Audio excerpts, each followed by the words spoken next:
Today, this video, I want to talk to you about... All right, Alfie. Okay? Good man.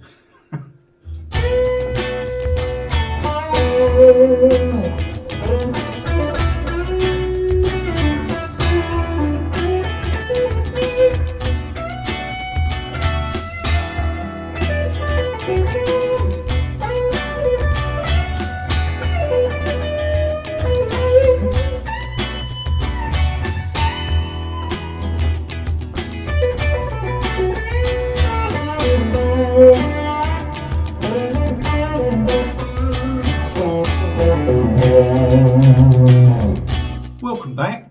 Thanks for tuning in. Today we're going to look at string bending. It's quite an important subject. Reaching the correct pitch, how to bend the strings effectively, and knowing what note you're trying to reach. Okay? So I'm going to show you two things mainly, and that's going to be the most effective way to bend the string, and also what are the three most common bends in the minor pentatonic scale. So we'll go in close and we'll take it from there. See you in a minute.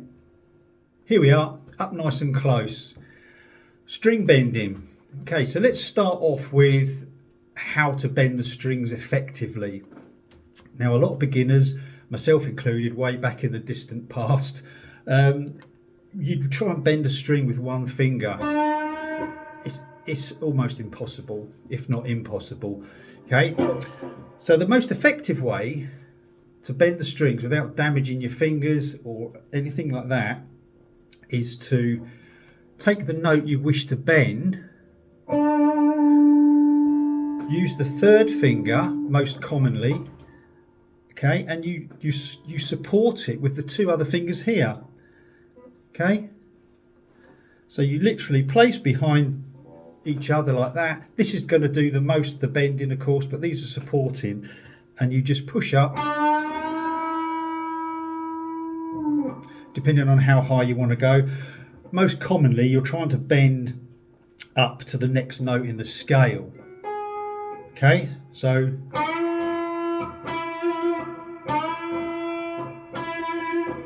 okay, a bit of,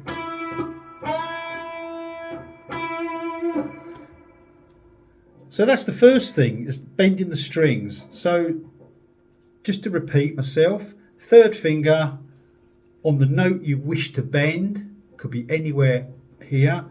So we'll do the same one there.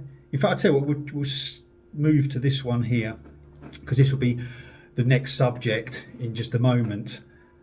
So we take this note here, we're going to use that note to bend, and then we're going to support this finger with these two fingers on the same string directly behind it.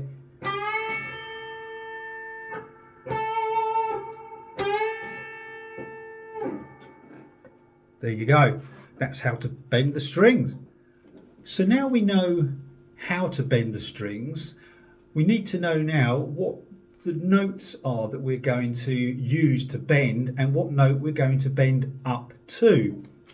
Okay, so the easiest way to start is if you take your A minor pentatonic scale. I always stick to A minor because it's just nice and easy to start with. So what we're trying to do is bend one note up to the next note in the scale. So let's take this note here. This is a D. The next note in the pentatonic scale is an E. So it's known as a whole tone bend. So we take the D and we do what we did earlier. So we're trying to reach the pitch of the next note, a whole tone bend. Okay, if we then take this note here, which is a G, the next note in the scale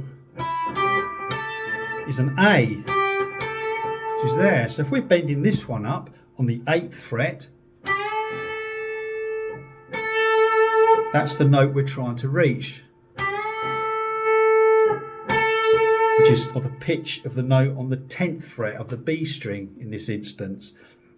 If we go up one more, this note here is a C. The next note in the scale is a D. So octave higher. So if we take that C, we can bend up to the D.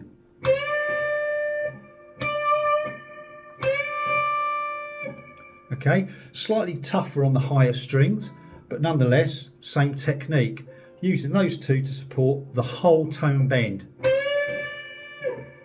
So if we then take this, we can find our notes further up.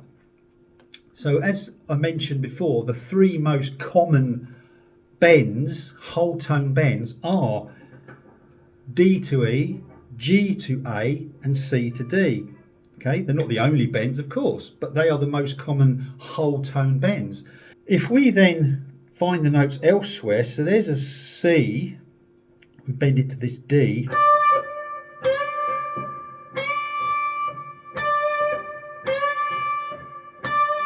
Okay, so there's a D up to the E, there's a D here, octave higher.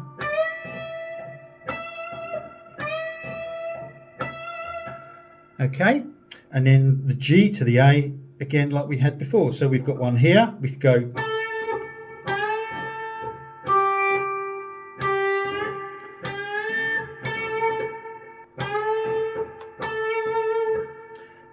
and then we could do another one here, really high up.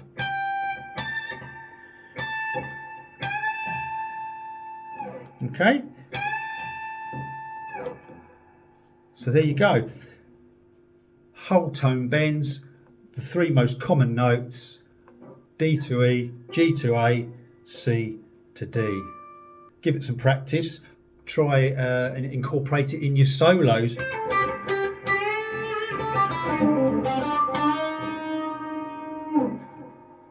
Now we've looked at whole tone bends, let's look at half tone bends and slightly sharp, or what I call Moody bends. So if we take our pentatonic scale again, if we wanted to reach a note within the scale just to settle on, if we wanted to bend this up to this G, we could do a half bend.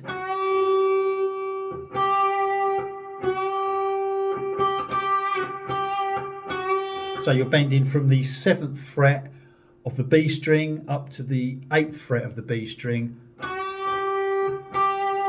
and that goes for any other note. So if we wanted to go up to the E here, we could take this note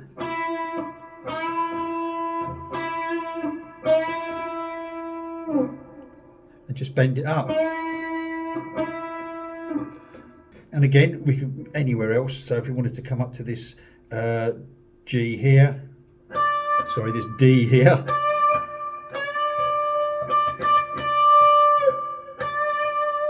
or if you wanted to go up to the E here.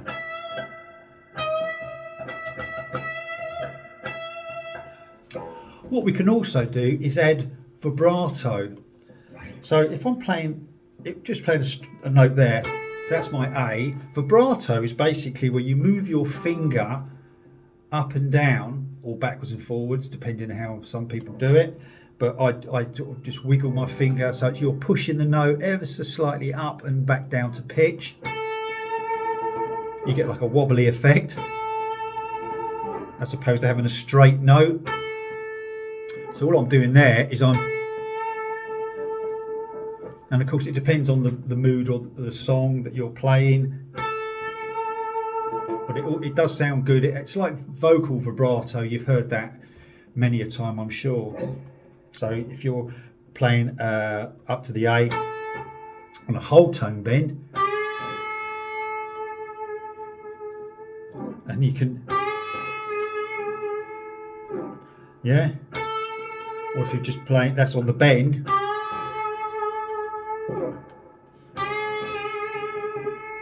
Sort of slightly exaggerated then, wide vibrato. Okay. You can overbend if you're a Dave Gilmour fan. So that's vibrato. Okay. Very Paul Kossoff. Not that I'm comparing myself to Paul Kossoff. Practice that. Give it some time and give it some wobble. The last thing we'll look at is what I call Moody bends. So they're not whole tones or half tones. They're just notes that end a phrase or a lick. So if you go, you just pull it slightly sharp. Okay, it's a Moody bend.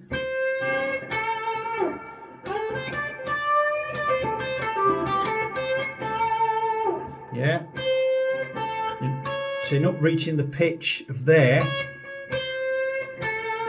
You're just moving it ever so slightly. Gives it a little bit of mood.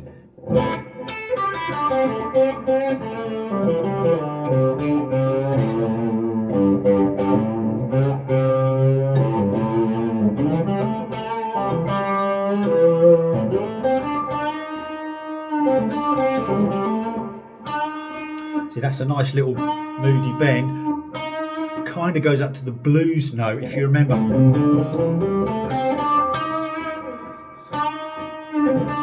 Which I suppose actually is a half tone bend, but what I like about it is you don't have to reach the pitch.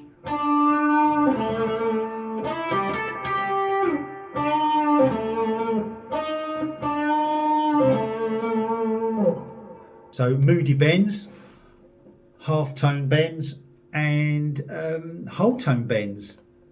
All good things to have in your vocabulary as a guitar player. And then of course you've got one of them. Well, I hope you enjoyed the video and you managed to get something from it. String bending is definitely something that you should focus on for soloing, without question. If you enjoyed the content of the video, give us a like. Please feel free to comment. All comments are welcome. And of course, most importantly, subscribe to the channel if you haven't already. It all helps. And I will continue doing what I do and see you next time. So for now, bye. To you about